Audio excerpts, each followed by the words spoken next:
Chris, how are things progressing with Buckaroo at the moment?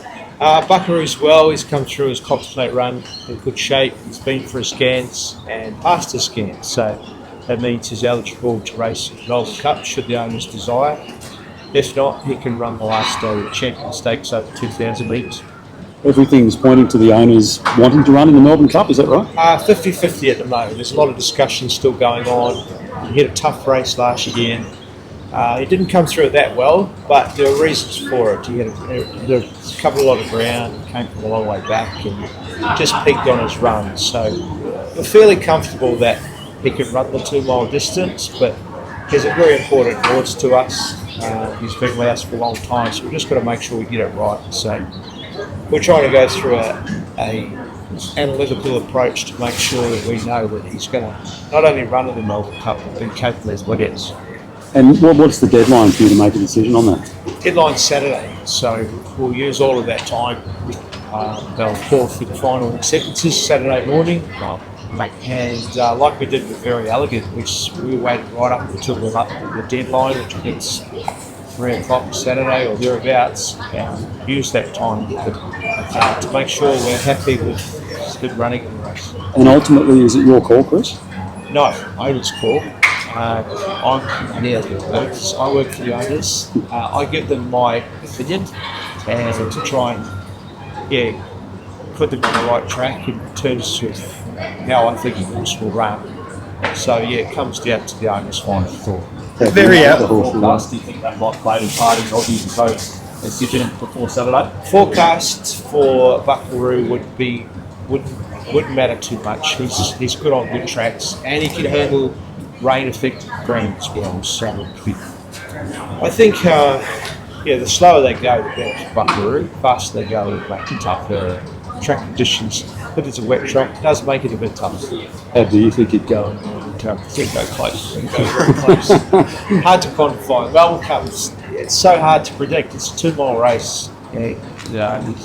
Look, we saw he's just about pulled off the biggest weight range race in Australia on Saturday. And another 1,200 metres. It's slightly different territory. You haven't reckoned as well? They run top.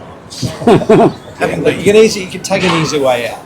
You don't run the Melbourne Cup, you've got a race day and race well. The Melbourne Cup's everyone's dream. So it is a race that stops the election. The world stops it. It's every owner's dream to run the Melbourne Cup left top. Having been through it was Very Elegant, does that help with the decision-making process and just ticking boxes that you need to see? Having watched a few Melbourne Cups, not just winning it, Very Elegant, we saw last year, it's so unpredictable. It's a good run, and things to go with run. So many wheels. Has he been trained for the Melbourne Cup?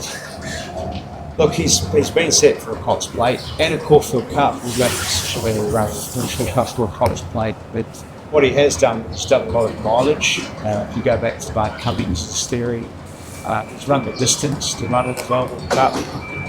I believe the horse has got muscle memory. So he ran over 2 miles in the race last year. I think that has some help towards his performances. As I said, he was prepared to run 25 metres in the Corfield Cup and decided to run in a Contemplate instead. So he set a pretty good foundation. Just looking ahead to Saturday, can you win a derby with Providence, who looks to be heading in the right direction? You must have been really wrapped with the way you thought that race to Barsdale on Saturday. Can you go? Yeah, Providence is by Wood Ambassador, a great international stallion that leads winners over all distances. So that gives us a bit of confidence that he'll get 25 metres. He certainly looked wide strongly last Saturday. He's an athlete.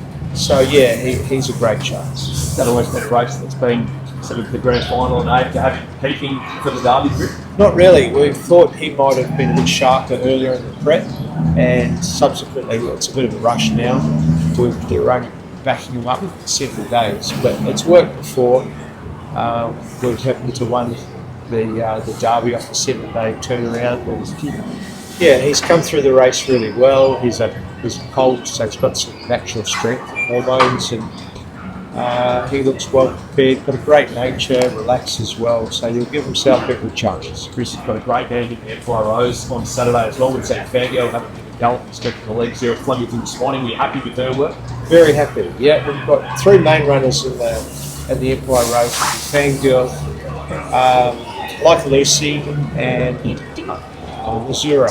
So Fangirl would be the top seed just on class alone, what she's done throughout her career. She's in the twilight zone, but James McDonald was aboard this morning. He said she was bright and happy and having a good look around up the straight, and said she's really determined on Saturday. Like Lucy, she's been running good races. Slight gear change with her, so she'll have a one-eye blink there, and she had that on this morning and came up the straight very well. Missouri, I think, will appreciate getting back to Flemington. Flemington's a more forgiving surface. It's in pristine condition this morning, and I'm looking forward to getting there on Saturday. Joliestar loves the gear. We saw her have a gallop this morning ahead of the champion sprint on Saturday week. You're happy with the way she is? Yeah, Joliestar again with James McDonald in the saddle. James was very pleased. She's only had 2 runs this preparation, so she's still got some good racing left in her, and we're looking forward to the last day. She loves it up the straight. She's in great form, and we're looking forward to it. Chris Gay was very strong this morning on not messing with the Derby distance. Don't tinker with it. Do you agree with that? Always agree with Gay. She's a great ambassador to our sport, and she'd put more thought into it than I would. Gay would also be a traditionalist. So you can change all the races around, but it'll lose some of its strength. I think other races, I think the thing we have to worry about is getting the best horses racing in the right races, and the Derby needs to be a right race. So we've got to find a way to get the best horses running here through Cup Week for these big races, regardless of distances. Preferment won the Derby as a maiden, as Providence is, and they're sort of from the same family, I think. Is there any similarities between these two horses?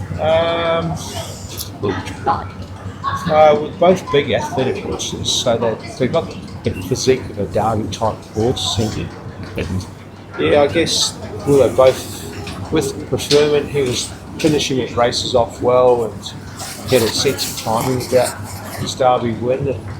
And Providence is the same. And we've even got another one in the race, Seven Santo, and he's coming off a similar preparation to what Preferment had.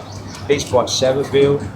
Preferment was by Zaville, so with some relationship there. So yeah, the Derby's a unique race. It's 2,500 metres. It's got to be well prepared, and stamina is the key.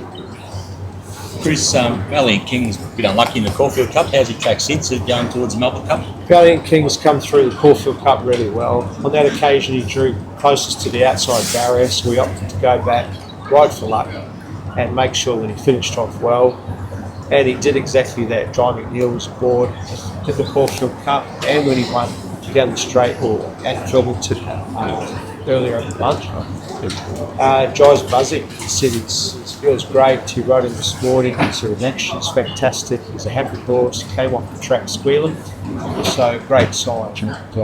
We're very happy with it. Is it just leakers that have made the difference with him, Chris, or is there something else with him that's really the penny's dropped? Yeah, the gear has helped switch him on, but even in the autumn, we had to abort the preparation. He had a sore foot right in the Sydney Cup, but he was working well, and he's well rounded now. He's a properly short horse and just racing in great form and full of confidence. Will he be your top seed, I haven't got to the seeding stage just yet, but got to see the barrier drivers and things. So a lot to play out, but we've got some definite chances this year.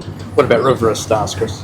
Well, she's got a similar prep to Valiant King. They're running the Corfield Cup, which was tremendous. She came from well back as well. She beat them all except one. So I think the 2 mile distance will help with the Stars. She's been set for the Corfield and Melbourne Cup, so she's had the right preparation and she was really well. Birdman, he's on the way up. Didn't have a lot of luck in the Metropolitan Sydney through draw, and the Corfield Cup draw wasn't much better. He still finished off well.